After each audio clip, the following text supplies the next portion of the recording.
To turn on or turn off, install unknown apps from specific app stores in Samsung Galaxy S21, S21 Plus, or S21 Ultra. Open Settings, select the notification panel, and then the Settings icon. Scroll down Settings screen, find Biometrics and Security, and then the Biometrics and Security. Scroll down the screen, and then select Install unknown apps.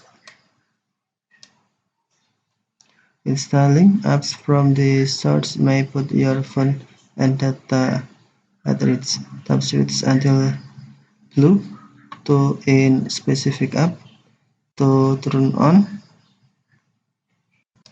or to tap switch until gray to turn off. For example, in Chrome,